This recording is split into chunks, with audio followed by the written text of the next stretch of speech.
log in. I'm not fucking logged in. That's the first thing. That's the opener. Hey everybody, it's Chris and Keir and Tyler here for the weekly stream. I'm gonna keep drawing buildings in town, and yeah, we can shoot the shit and talk about whatever. Welcome aboard. This is Tyler. And this is Keir. Yes. And the Legos have been moved away from my child, so hopefully we don't have any interruptions today. Thanks for bearing with me last time. But you still got the tweezers next to your desk. I got fucking mad respect on the fatherhood tip. I got upstairs, a drink was waiting for me, basked in the appreciative glow of my wife's adoration. It was a good time. Saving the progeny? Yeah, for just stepping up, making it happen dad style. Yeah, that's impressive. And then you you returned right to drawing, didn't you? Yeah, that's right. Oh boy. Town. Yay. Town's exciting. Yeah, whenever we show a little bit of town, I'm like, wait, we can't show it yet. But I'm just used to keeping it under wraps. Yeah, well, we've shown it off a bit. So, I mean, we're going to upgrade it and everything. We talked about that last time. I'm just doing the fully upgraded version first because it's easier to, like, destroy something that's there than it is to build something up. I believe that's the whole idea behind the Force as well. I see. I used to love that. There was a show when I was growing up where, some guy would draw. He would draw cities. You'd watch it on, like, PBS or something, and he'd be sitting there drawing some fantastically huge like sky city, and every week he'd sort of work on it a little bit more, and I just remember it looked like this. You're just sitting there watching, wow, he's putting lines in, it's amazing. It's amazing to me how it gets done. I don't know, I have no artistic talent. Well, I don't math very well, so there you go. Yeah, we got our first question. Wow, excellent. No waiting. Just into this shit. I love it. Is there a limit of the amount of quirks that one character can get? Yes. Yeah, but we want to set a limit. Well, I don't want to say the exact limit, but it's not super high. We don't want people to be like a complete grab bag of a zillion different things, but we want you to have enough that it kind of gives that character some personality. So it's going to be, each positive and negative will be probably a little bit under 10 quirks in each category that you can have at a time, and they'll be kind of, some will be coming in and out. Like if you're full on quirks and then you develop a new quirk, sometimes it'll replace an old quirk. But the thing is, if you could have unlimited, then basically eventually all characters will have just tons and tons of quirks, and then that'll end up making them more samey than different. So by limiting them, that allows the characters to kind of maintain some difference. And how are we going to handle the being max quirked? Well, like I said, if you're max quirked, then sometimes, like when you get a new quirk, it may push an old quirk out, but not always. Cool. And then we're also handling positive and negative quirks a little bit differently, where we'll give you some choices on positive quirks. So if you develop a new positive quirk and you want to replace an existing positive quirk because you're full, you can do that. And that allows you to do a little bit of character shaping, which we think is cool. So in a way, your quirks are part of who your character is. And so from a positive standpoint, I think it'd be fun to let you kind of try to shape. But from a negative standpoint, no way. Negative standpoint is more of like what happens to them, and then also through your going to the sanitarium, you can try to remove some quirks that you don't want. But that costs money. Game money, not real money. Just for the record. Yeah, so when you beat a dungeon, right, you get positive quirks as like loot almost, right? Yeah. Yeah, the quirks, and then of course your equipment upgrades, your skill upgrades, those are all cool things that increase your character's capability. And also give them a little bit of personality, so you'll finish a dungeon sometimes, you get a new positive quirk award, and then you can choose whether or not it replaces anything. We Which gotta. I gotta do that task. Let's remind you. Oh, it just reminds me I actually got to put that task in the. I think that one slipped. A follow-up question about the quirks. Has there been any quirks we've thought about putting in the game but rejected it for one reason or another? I don't know. We just have a huge list. I think. Yeah, sometimes right now, they end up a little bit. I don't know. We had some ideas that just were unworkable earlier on, but I don't know. We don't really have a metric by which we measure them. It's like if we can come up with a cool idea and we can make it into a neat quirk, then it's pretty good to get it in there. Yeah, have any of the quirks become afflictions? No. No, they're two different things. Yeah, we're trying to keep those really separate. So occasionally, if something starts, like in the brainstorming of the quirks, sometimes something will get a little close to an affliction, and so that goes away. And then, as far as ones that we've thought about, I mean, there's kind of a list, and it's kind of goes through priorities. So some of them, bang for the buck is good, or things that a bunch of quirks that share a common feature is useful to do. Like you do one feature, and that might allow for several different quirks. But we have a bunch of quirks left to implement yet. Like that's some of the stuff we'll be doing over the next bit, and. I don't know, like sometimes there's a cool idea, but you can't think of how to pay it off gameplay wise. I mean, we don't want to do too many quirks that actually don't, do anything. So it's not that every quirk needs to be a really substantial effect, but we want to tie it into either town, exploration, combat, camping, whatever. So it's pretty fun. It's pretty fun thinking of them, actually, it's not hard to come up with ideas. I noticed we had a thing and Reverox just asked about this, but we don't have any logic in there just yet, right? For contradictory quirks like Eagle Eye and Lazy Eye. Like the same guy can have both quirks right now, but I think that the intent is to put a little bit of logic in there so that we don't have like ridiculous contradictions. Yeah. Eventually there will be logic, and that may or may not come at first early access launch. But yeah, eventually we want to do things like also how you acquire them. So eventually we'll have them kind of separated into different lists where, so you don't get something that seems like totally inappropriate for getting in that situation. But yeah, hey, I mean, I guess in theory you could have a really good eye and then a lazy eye, and then they cancel themselves. In that particular example, yes, one of them could be really good. We want to avoid things like you have thick blood and thin blood at the same time. So yeah, we'll eventually get to that for sure. It would be cool if when you got both, it just canceled each other out. Yeah.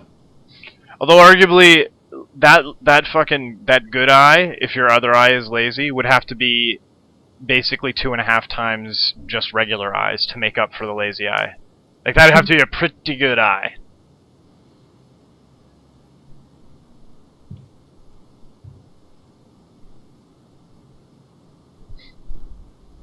Speaking of good eyes, we got a suggestion. All right. Will tentacles ever emerge from the town well? That's awesome. I'd love to do like this. I don't know if we'll ever. I'd love to do shit where like you mouse over stuff and things happen. Like in the town, there's like all sorts of hidden stuff. But that's like just Chris's quiet little pipe dream that I've never talked to anyone about.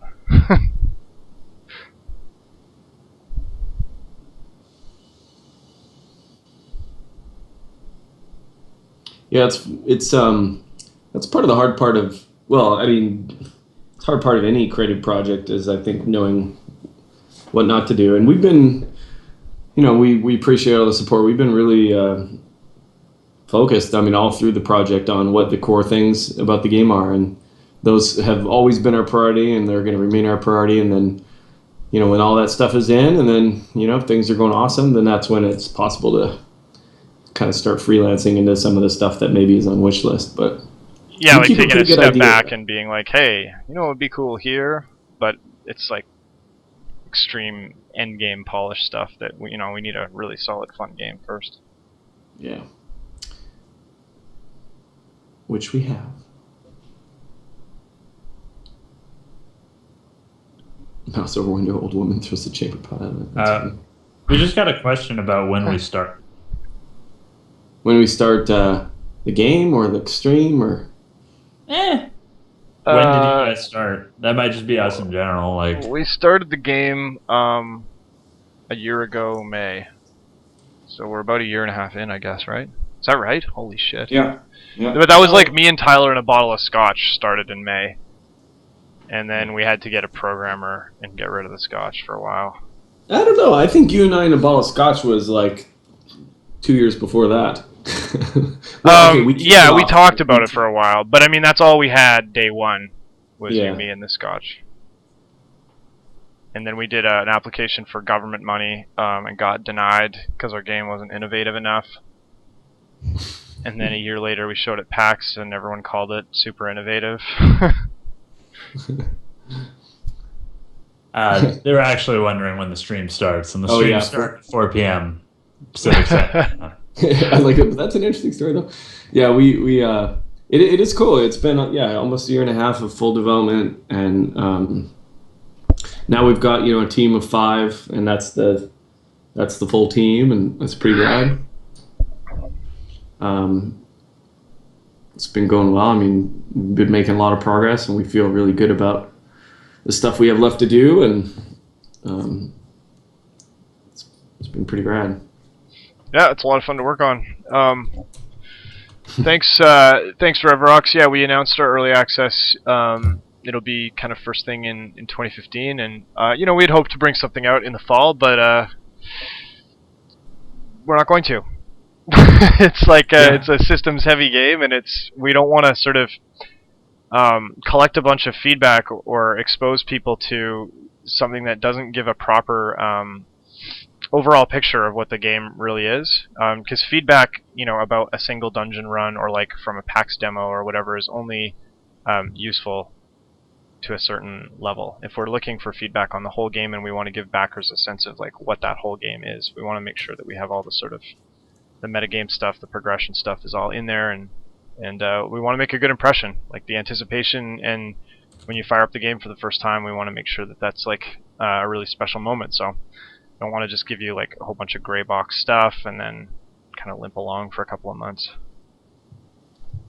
Yeah, and we I don't know, part of the reason we do these streams and that we try to give regular updates is we know that people are sensitive to Kickstarter and stuff like that, but there's been so many awesome successes from Kickstarter, and we've tried to be transparent the whole time, and we're making tons of progress. I mean, we showed at both PAXs, so I mean, hopefully it's obvious. I mean, you guys are our core fans, you're here watching it, but we're showing so much on purpose because we want everyone to know that those of you that backed us, that your money is going to a really good thing, and we're making a lot of progress. And those of you that maybe haven't backed us but are interested in the game can whet your appetite for when it comes. So I mean, we're definitely closing in on it, which is pretty rad. So I mean, we're super excited to get it out to everybody, and we just want to make it good, or we want to put it out when we feel like it's ready for prime time. And there are parts of it that absolutely are, and then we just got some more to do.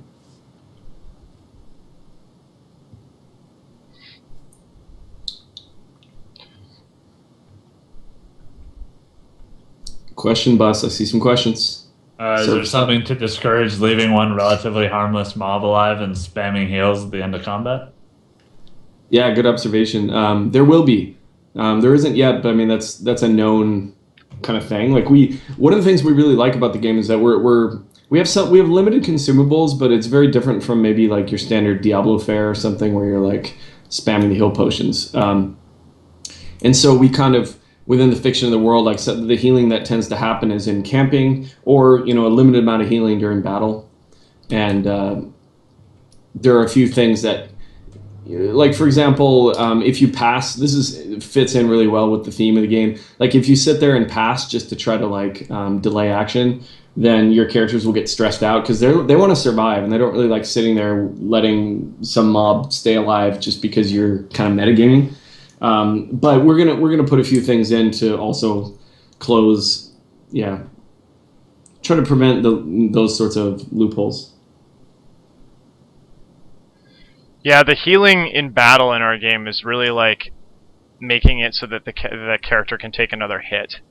It's not about getting back up to full. It's like you heal and then they get punched in the face, and so you're net 0, but you spent that healer's turn keeping that guy kind of treading water. But the campsite is really where you're meant to sort of actually, you know, bring yourself back up into a higher tier of health or whatever. Yeah, it's an interesting thing because we, like, Zetatel, I mean, we want, you know, the heal's in there for a reason. We want you to use it, but it also, yeah, we have to put a little bit of kind of, for lack of a better term, game rules in there to keep it interesting. Also, the heals are less effective the smaller your party size is. Like if you've lost 2 guys, then you're sacrificing 50% of your turns to heal. Right, that's true. Never thought of that. Because each hero and each monster gets a turn in most battle scenarios. Yeah, what I can't decide, there's a few different ways we can handle it, and we'll probably play around with, but we can do crazy things like give the monsters harder attacks if you're kind of basically slow playing. Or we can have them start to balk a little, the characters start to balk a little bit and be like, hey, why aren't we getting this done? So that's the kind of stuff that's good with like widespread playtesting too. Totally. So which buildings are which? Okay, we got I'll use a different color. Different layer. Save this here. This is a camping trainer up here. I'll flip the screen here so it's like what you'll see when you start the game. Okay, so this is the screen. My Cintiq is not 16:9, so that's why the aspect ratio is weird. But here's a camping trainer. This is the tavern. This whole thing.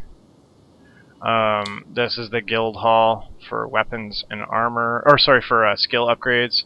This is the church, which functions like the tavern for stress relief. This is the sanitarium, and this is the blacksmith. This will be the nomad wagon. This is the graveyard right here. This is the safe zone. I think that's it, right? 1, 2, 3, 4, 5, 6, 7, 8. And this is the stagecoach. There we go. You should type in the labels because it's pretty hard to follow the. Alrighty. Well, I'm just watching going this. Camp. Pub. Tavern, I guess, is technically tavern. Yeah, thanks for the discussion in the chat, you guys, and Think Tank. That's awesome. The bottom line is like we know how to make games. We've been doing it a while, and sometimes when you show a lot, you know, I guess you open yourself up to questions. But I mean, we've always tried to be pretty upfront about just telling you guys what we're doing and how it's going, and let you take the temperature however you want. We got a question about passing in combat. Will it cause stress damage? I know it totally does. Yeah. Yeah, and I see exponential. Yeah, that's one possible way to handle. It's kind of tied into that slow playing issue, but again, it fits the theme because if you put yourself in the minds of the heroes, they want to survive, and when you're in combat, one hit, you know, a crit, somebody could get critted at any point and brought to death's door or potentially killed, and that kind of stuff. And so, yeah, you take stress damage if you pass. You know, effectively, if you're sitting there going, yeah, I'm not gonna. Here's the Crusader, and he could totally wall up that guy, and I'm not gonna do it. And then they get stressed out. So the exponential is definitely something that might explore. We could also have an affliction that didn't take kindly to passing. Yeah. Abusiveness. Or a quirk, yeah. Where they're like, they will not pass. We could call it thou shalt not pass. Perfect. These things write themselves. Design a game, Sigman. Yeah. Some of the quirks are really funny. I don't know. And yeah, a little bit of the right name at the right time goes a long way. Yeah. We've had a lot of fun in the little while just talking about bosses. Like we have the Necromancer boss in and working, but we're gonna have 2 other bosses for early access for the other 2 dungeons that we're gonna have. And it's been really cool to talk about that stuff. What's the plan for number of bosses per dungeon for early access? Or are we still figuring that out? Our plan is 1 boss per dungeon. We're gonna ship early access with 3 dungeons. But not every quest is go out and kill the boss, so that doesn't speak to the amount of content that's there. It's just that special monster or whatever, we're gonna have 1 type. And then our goal is to, I think we unlocked that in the Kickstarter campaign, is multiple bosses per environment. So we're gonna have 2 bosses per different dungeon type. Yeah, and we've been doing some work on the boss mechanics. It's fun to kind of design a little boss fight within the context of how our combat works, and it's been, there's a lot of good ideas floating around. So hopefully it'll be fun. I mean, you guys have seen the pack stream, and the summoner, that works really well.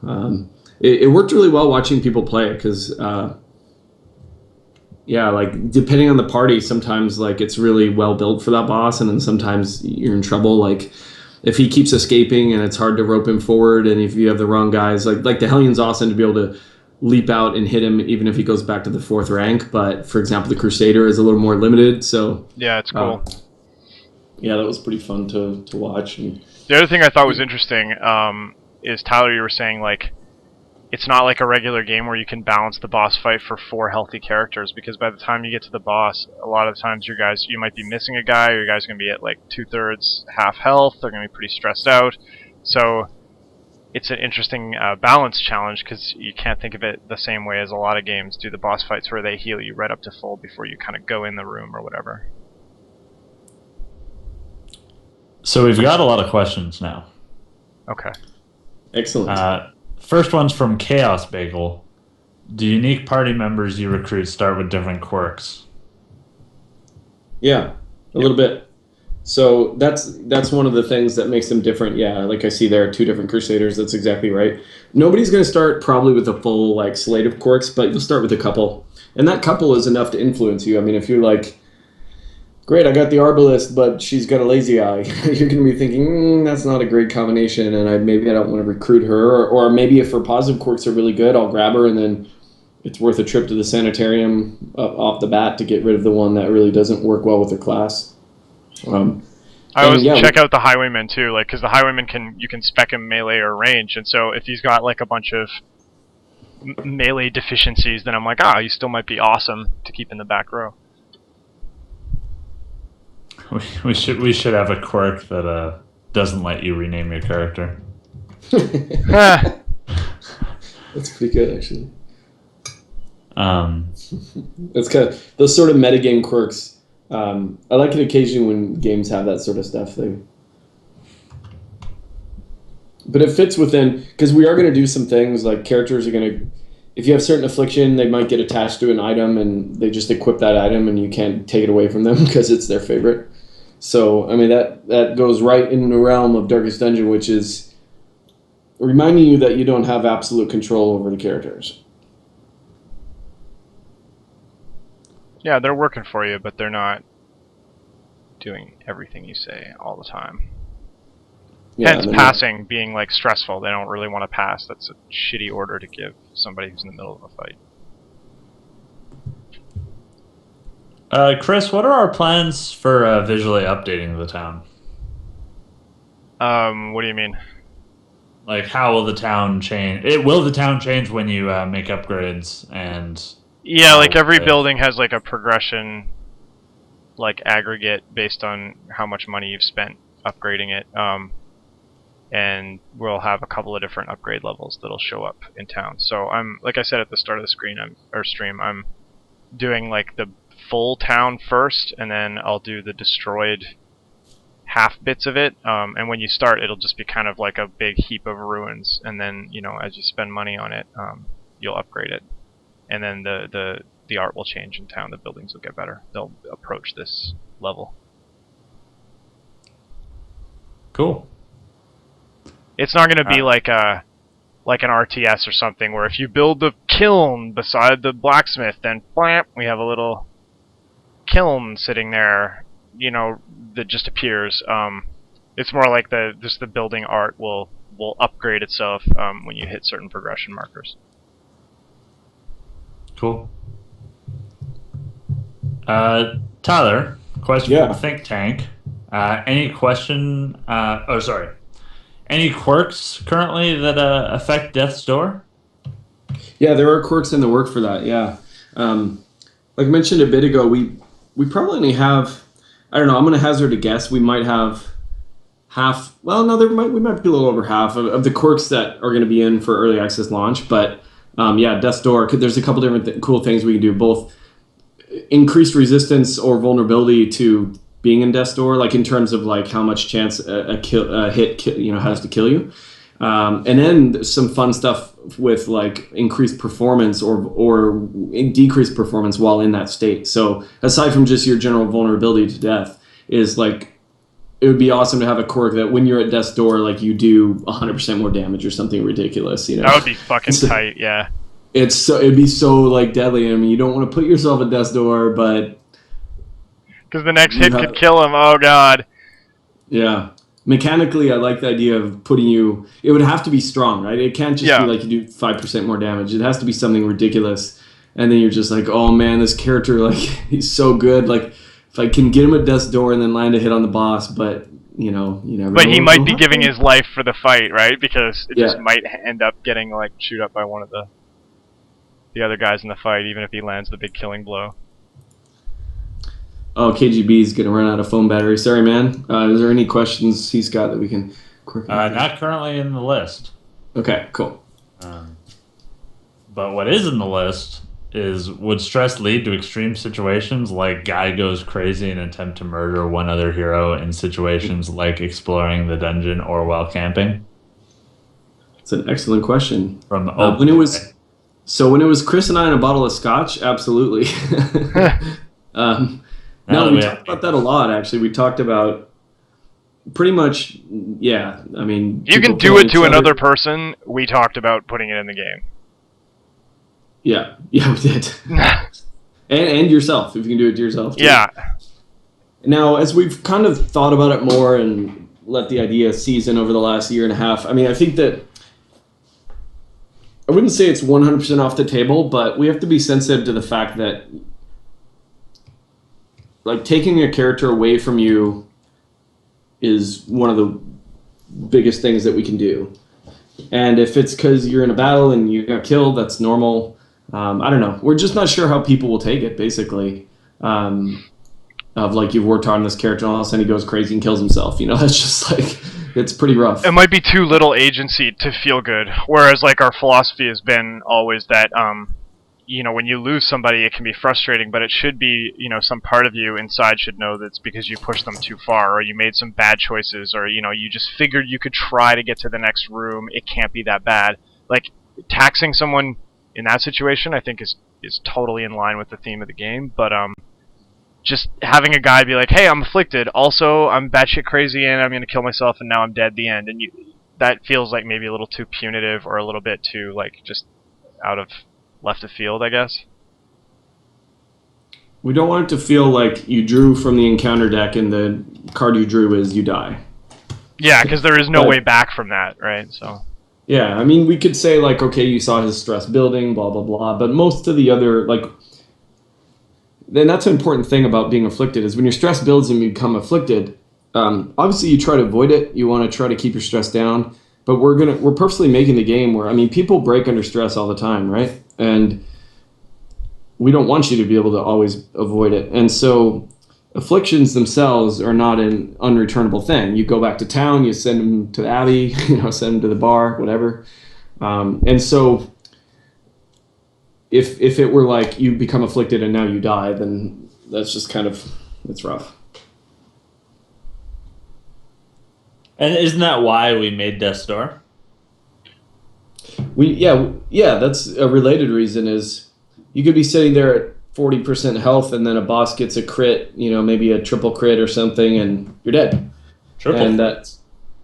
What's that? What's a triple crit? Well, yeah, I mean, what like, is a triple crit, Tyler? I can tune the amount of damage that a crit does, so I forget what's in there right now, but the point being, like, yeah, in Death's Door, and now it's become this really interesting thing. Like, mechanically, what are you laughing about? You avoided the trip crit question, but I think you mean 3 times the regular damage. Oh yeah, 3 times damage. Yes, sorry, they hit you for a crit, and since behind the scenes I control those numbers, I get to decide, how much maximum damage can a monster do? Double damage, triple, quadruple, tentuple, whatever. It's not even right now, I think it's skewed a little bit in the player's favor, but still, the point being, monster lands a double damage crit on you, you're dead. That's not so good. Yeah, because monsters can do all sorts of other crazy stuff. So you can get in a situation where you're fighting a boss, you get like your armor debuffed by something, and then he happens to land a crit, and all that stuff stacks, and just suddenly you're looking at a hole in your lineup where your favorite guy used to be, wondering what the hell went wrong. Yeah, and I think the chance of like a series of events doing it to you is absolutely fair, and we're gonna leave it in there, but. It's a little more, I just find it strategically more interesting that there's a chance, and it's already paid off. I mean, we watch people play it. I think it's super fun. Someone goes to Death's Door, and it's like, oh, God. And then you're like, I hope I get my turn. Oh, I hope he doesn't attack me. It leads to anticipation. And especially when they're dotted. There was some of the most tense moments at PAX in the playthroughs when, like, a guy would get, like, bleeding damage, and then he'd be at Death's Door, so it would come to his turn, and he immediately has to make his check against Death's Door. And you're like, okay, he's alive. And then he gets his turn off, and then it's a waiting game. Who's going to target him? How's it going to go? It was like, it's super stressful. It was really cool. So, Tetro75 has a question. Okay. Hook us up. Yeah, you don't have to Sorry, preface it. It's the delay in Skype, it tends to help to make those type of statements to not cut people off, but I felt like I cut you guys off. Oh, no, it's fine. Guild, is that where you get to add new hero types? How might new hero types be unlocked? The guild is where you actually upgrade your combat skills. That's where you kind of like, there's a trainer there, and he'll basically, you can spend money to learn or improve the skills that you already know or buy new ones. Hero recruitment is done at the Stagecoach, which is over here. And is the plan to have all heroes available from day one? No. No, I mean like in the game when you fire it up, all classes are available that are currently finished? No, I don't think so. Probably not eventually. Yeah, I mean, well, yes, we eventually want to put in something there. I'm just thinking at the beginning of early access, we might make all 10 available off the bat just to collect some good data. Mm-hmm. But there will be a little bit of an unlock progression there just because that's kind of fun. I really like that people in the chat are prefixing their questions with either question or suggestion. Yeah, it's helpful. That's because it's how you talk. Yeah. Well, we also have the nice boat, so we're going to hold all compliments in the nice boat, and then we can use that. When we're feeling low. Yeah. You just keep a Google Doc of all the nice things anyone's ever said. Everyone here needs to know then, okay, and then if you guys have a really zany idea, you have to preface it with crazy idea. Dot. Have to be vehicles. Do you need the ellipsis, though?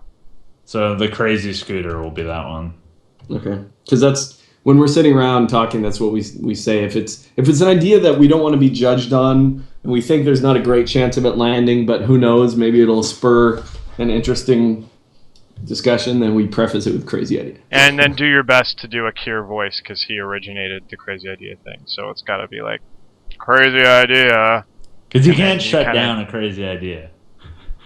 No, you have to at least let the person get through it. And then you can shit on it, but you can't interrupt them while they're being crazy.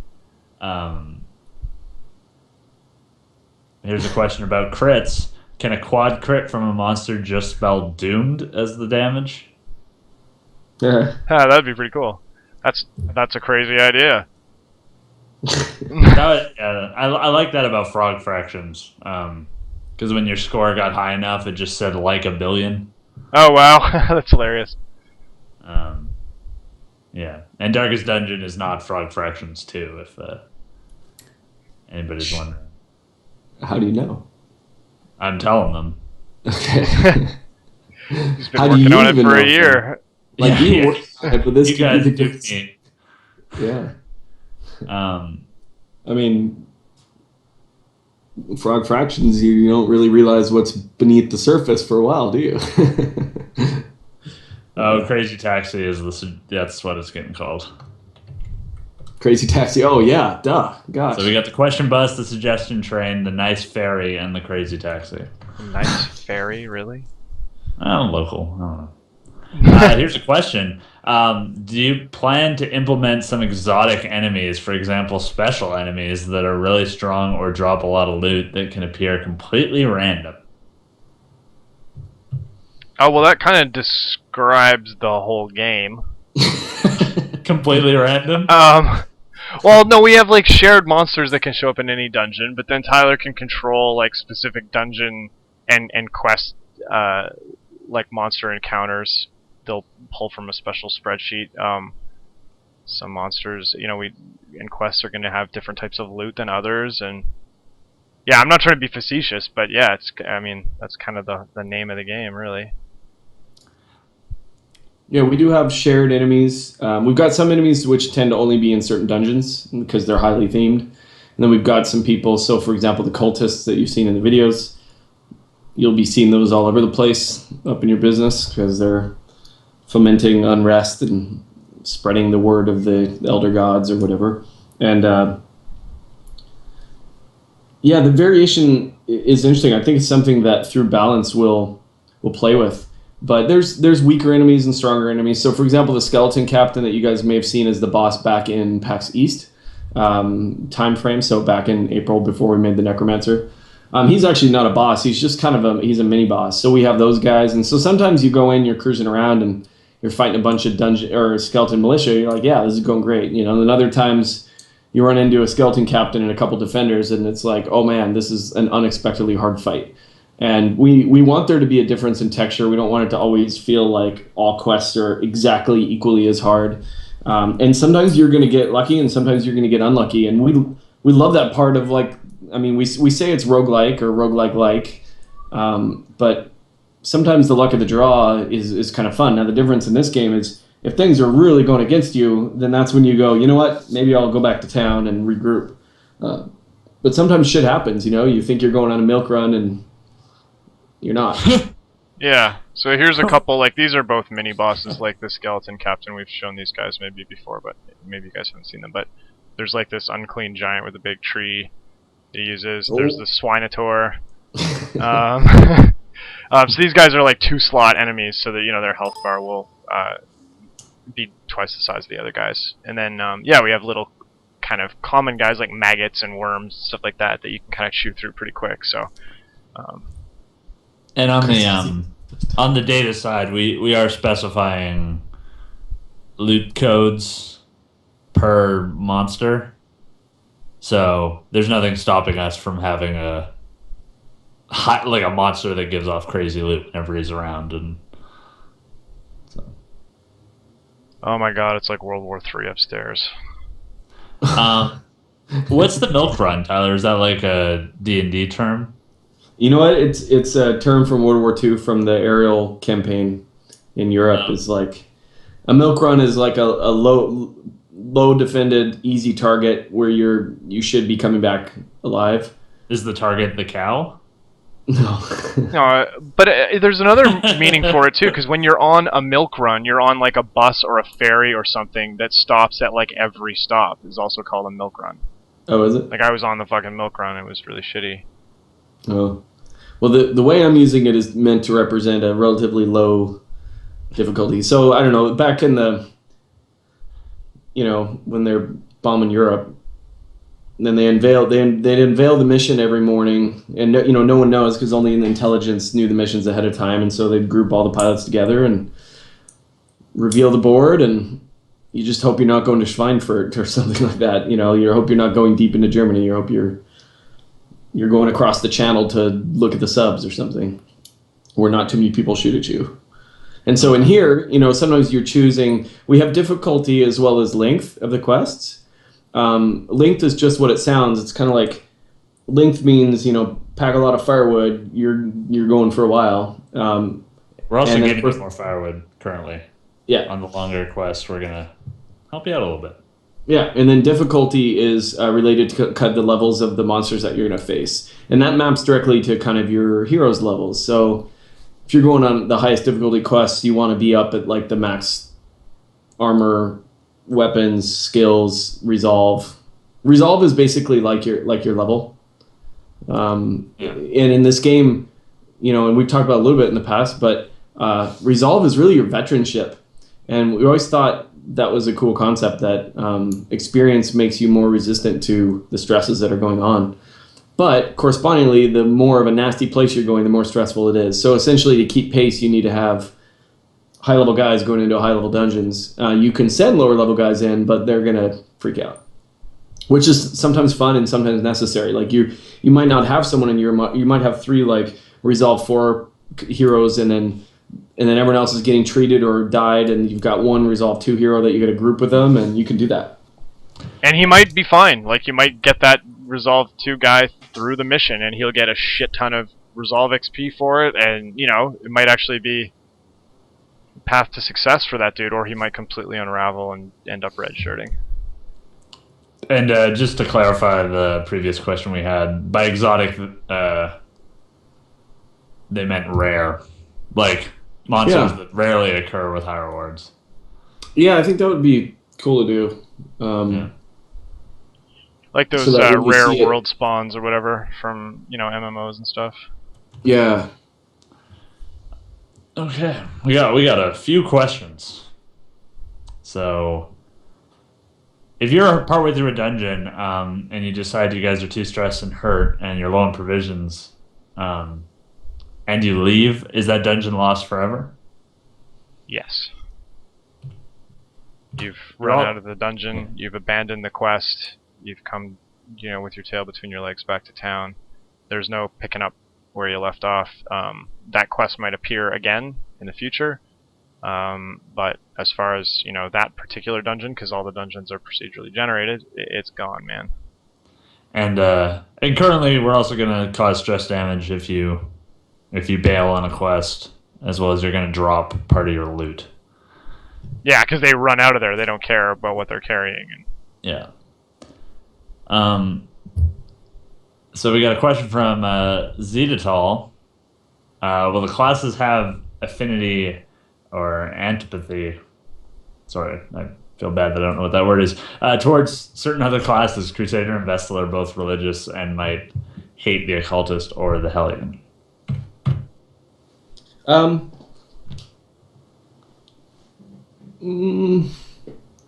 It's something we've talked about a lot. We may add it. It's not. No, the reason I'm. What was that sound?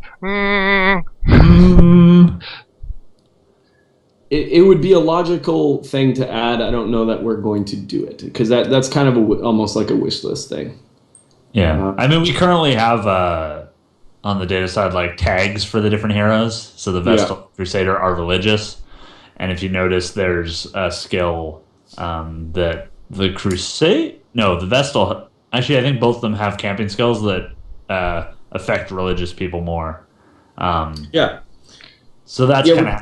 And we want to have a feature where, like, a character can become attached to, or, acrimonious with another member of your roster. So that's on there, but it isn't class specific. Because, I mean, the other thing, too, is it might become too restrictive. Like, we don't want to force party combinations down players' throats. We want them to experiment and have fun and figure out combinations, crazy ones that just work best for their playstyle. So then if we start doing things like, Vestals never serve with Grave Robbers, and Grave Robbers never serve with, clowns, and clowns never serve with armed thugs or whatever it is, then pretty soon we're actually prescribing what parties, you can and should use, which kind of defeats the whole purpose of the game. It would be cool if Tyler can speak on this, but if the heroes did have more tags, so you had benefits to these classes and benefits to these other classes, and there's no Yeah, I think it's definitely ground that's ripe for further exploration. And like you said, that's why we did the religious thing. It's kind of cool. And the like-dislike system is kind of like, Yeah, the only question is, do we start people off going, oh, I hate, I'm a this, so I hate a that. And like Chris said, it's just the ripple effects could end up being stronger than we anticipate, but we'll see. That's something that's easier to assess once we kind of have the whole 16 classes going.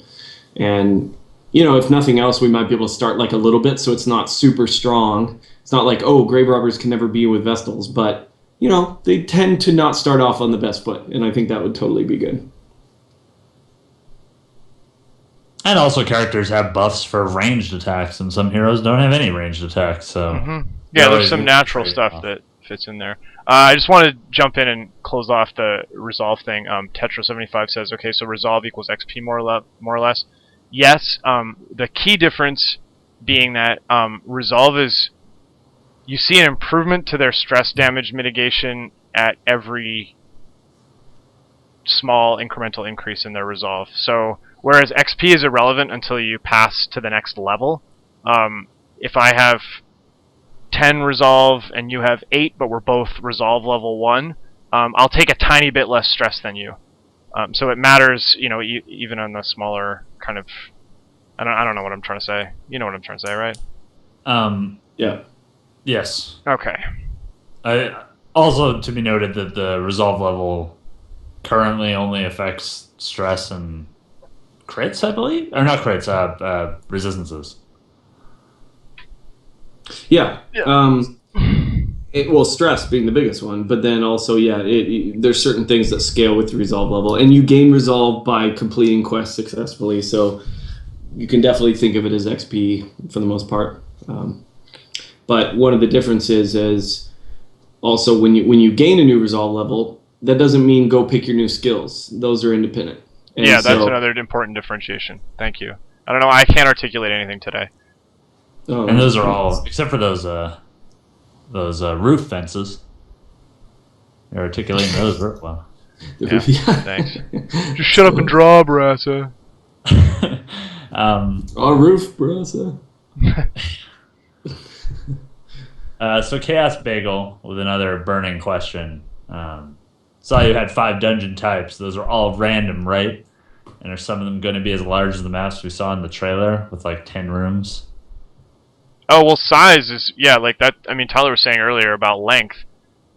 You might want to do an easy mission, but you've got some time to sit down and play the game, so you want to go on a longer, easy mission. So length is a separate thing. So we're going to have big, long, huge dungeons of all sorts of difficulties. And the other part of his question was they're all procedural. I believe that's what meant by random. Yeah, so what it is there's 5 regions, the Weald, the Ruins, all that stuff, or the Crypts, or gosh darn it, which is it? The Ruins. It's the Ruins. I know. Crypts to me, bro. So there's those 5 areas. Those are really handcrafted in terms of what they look like, the monsters that are in there, the types of things you encounter, and the curios and all that stuff. And then there's a bunch of different quest types. And those vary a bit, some, depending on where. So, for example, if you're going in search of certain items, those are different in the Weald than they are in the Warrens. But then when we generate the maps, that's done per quest. And the quests are generated, like you'll go in there and see what quests are available that day, effectively. It's kind of like a mission board. Here, I'll just bring it up. We're at the end of the stream. I'll just load up the quest select screen. Is that cool? The quest generation... is done per town visit. Yeah. Wait, what do you mean load it up? I think he's gonna... Oh, wow, he's bringing out the big guns. Oh. Oh, that's crazy artifacts. Yeah. You can see, like, here's the 5 regions of the game. Each one of these is basically... like a tile set visually, but also from a monster standpoint. All the monsters are different, except there is a pool of shared monsters that can appear anywhere. And then you can see here, the icons tell you what the different quest types are. So we've got like an explore quest, skirmish quest. No kill bosses have opened up right now. And then the number of spikes around the thing tells you how hard it is. So this is easy, not even easy. Tough, quite difficult, and really fucking hard. Yeah, and so basically you'll see here, you'll be like, okay, well, look, I know I want busts and portraits because I want to upgrade the blacksmith or whatever it is, so I'm definitely going to hit the ruins. What have I got available to me? 3 easy quests, 3 easy quests, and then the color indicates the length. So I'm like, well, I don't have a lot of time to play right now. I'm going to do this, like, short skirmish. I'm going to settle in for a couple hours. I'll do a couple medium-sized quests, and that's what the orange ones are. And then red ones are long. So that's how it kind of works. And then you'll build your party here and go to the provision screen. We'll have nice little verbose telling you what the hell is actually going on in this quest, that kind of thing. Yeah, and Chaos Bagel, that's exactly right. I mean, this is where we're really trying to leverage the beauty of some of the procedural stuff like roguelikes. Is you could do the same skirmish quest in the same region twice in a row and have a totally, well, I shouldn't say totally different experience in terms of, if you're going on a short kill quest, your goals are the same, but both times you go in, it's going to be a different dungeon layout, and then depending on what monsters you draw and curios you draw, you're going to see different stuff. So it's very repeatable.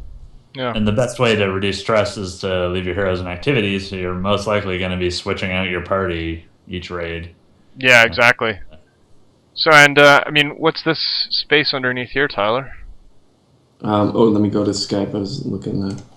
That is where your experience per dungeon or region goes. And as that increases, new quests unlock, plot quests will unlock, as well as lots of stuff that we haven't even thought of yet. Yeah, so every area has like a progression level, basically. So you can be like a level 3 in the Warrens, and every time you fill up this bar here, all mine are black. Every time you fill it up all the way to the top, then special missions will open up in that area. That actually speaks to the earlier question from, I can't remember who asked it, about like, special super rare monsters. Like, we treat it more like special super rare quests. So you've spent a bunch of time in the Weald, let's say you've done a bunch of quests, you've leveled up the progression in that area, and now you've unlocked the super rare quest, and then you get a chance to go in and do it. But if you flee, it's you're not going to be able to capitalize on getting the rewards. Yeah, and the backstory of the game is that your ancestor delved into the darkest dungeon and uncovered all this horrible crap, and then they've come and overran the realm. So there's definitely a theme of like trying to get in there and clean out and make progress in each region. Although ultimately you only win the game by cleaning out the darkest dungeon, but to do that, you're going to have to build up through making progress in the others, and this helps you keep on track. If you realize that you've been favoring like one dungeon over another, at least it lets you know. That's a screen. Yeah, this is our rough character info screen, so you can see like all their base stats. Little dude here, stress levels, quirks. It's where you can select your skills too. Yeah, so you can decide what your skill loadout is going to be. You might not have all of these purchased. That's what this super shitty lock means. I have to buy these camping skills. If you ever see the bright blue teal text, that means that we haven't defined the string for localization. Like this. It's beautiful. Yeah, hopefully you guys know if you see text overrunning a box or other... Or shit just not lined up like it is everywhere. Like, this is janky right now, but, we're getting there. Can we get a real quick zoom in on the lock icon? Sure can. Yeah, next week's live Jerk. We'll be doing that lock icon. Let me get rid of this here. It gets down to the money. Joust finally makes an appearance, like he's just to troll me. I like sing his praises constantly, and then this is what I get. There you go, jerk. Yeah. Whoa, this looks sweet. That artifact. Yeah, that's my lock. So do you guys want to hear some crazy taxi ideas? Sure, we got a couple minutes left. Let's do that, and then I think we'll probably have to wrap it up. What if you can buy snacks that lower stress and increases health a very small amount? Something like sugar mice rats, where they get mice rats, cover it in butter, and then sugar, and then spit roast it over a fire. I think it would be cool to be able to produce provisions as a camping skill from a particular class. Like if the when you had the dog guy, the Houndmaster, maybe when you fight animals, they have a chance of dropping carcasses in the inventory, and then you can use those in camping to get provisions. Yeah, it could be fun. Maybe there's I don't know, the old roguelikes with like poison food, or if you're totally out of food, you have to start eating corpses and hope it works out okay. And that usually it stuff is doesn't. so cool. Yeah. I don't know. Yeah, so right now you eat during camping, but yeah, there's been a lot of feedback as far as wanting to eat the provisions. I already mentioned our stance on not wanting to become a consumable-driven game, but I think there's plenty of room to say like, it's like I thought the official platform name was Fuck Potions. Right. That was going to be our other website, fuckpotions.co.uk. We couldn't get .com. So for example, the way, to both make me happy from a game design standpoint and also make it still interesting is you can eat your provisions when you're not camping, but they're like far less effective. So sometimes you're just like, okay, I need a hit point in a bad way. But if I had, been able to wait, they'd do more. So I think that's something we can definitely explore. Just so you guys know too, like you'll hear us say in the streams a lot, like, oh yeah, maybe, or we're thinking about that. I mean, you have to understand that like we're going towards early access, which we have a really awesome idea of, and we know that there's gonna be lots of feedback, which is good, and we've got a plan. It's just sometimes you'll reprioritize certain things over another, and the beauty of this game, the fun part about working on it is there's so many places that we can take some of the mechanics. But first steps is just doing the basics and then going from there. I disagree. I think we should do the crazy stuff first. Actually, I shouldn't even say basics. We're not doing basics. We're doing a fucking we're well past game. basics now. But then there's a few things that, are like, okay, that, does that weaken the design? Does that strengthen the design? And, pulling the course is always important. And also, if I ever say maybe, it's because we haven't done it yet. Yeah. I'll be like, oh, maybe we could do that. Well, yeah, sometimes maybe means, I don't know, the task could be on my plate for Monday. I just don't know right now. And then, do you guys want to hear another crazy taxi idea? Sure, Yeah. Let's do one or two more. What if the Crusader and Hellion couples and they make a baby? Will it be Thor? So, that obvious answer there is, of course. Crazy idea also usually means a huge amount of work and a completely new system. Yeah, that's kind of implied. That's why you get your chance to voice it, knowing full well you're going to be facing the wrath of Trello. Do you guys want one of the nice fairies? Yeah. Yeah, we didn't have any. From Chaos Bagel, you guys have a lot of cool and interesting mechanics working for the game. Keep it up. Thanks, Chaos. I guess that might be a threat, too. Oh. It's That's so great, hard thanks. to tell. We're definitely excited and glad you are too. Cool. Well, we got to get off. Someone else is coming on. Yeah. Thanks, guys, for hanging out and checking out where we're at. We'll advertise our next stream in advance, and if you got any questions or comments or concerns or anything, you can always use the Kickstarter comments. You can email us directly, or, and even better, swing by darkerdungeon.com, which is a fantastic fan site that has forums and better organization and more up to date with all the news than our site. So that's hard to say, and it feels shitty that our website isn't on top of the game, but it's a phenomenal site, and you guys should check it out if you have an interest in the game. Rad. Thanks for a good stream, everyone. Lots of good questions and suggestions. That was really fun. Cool. Take care, guys. See ya.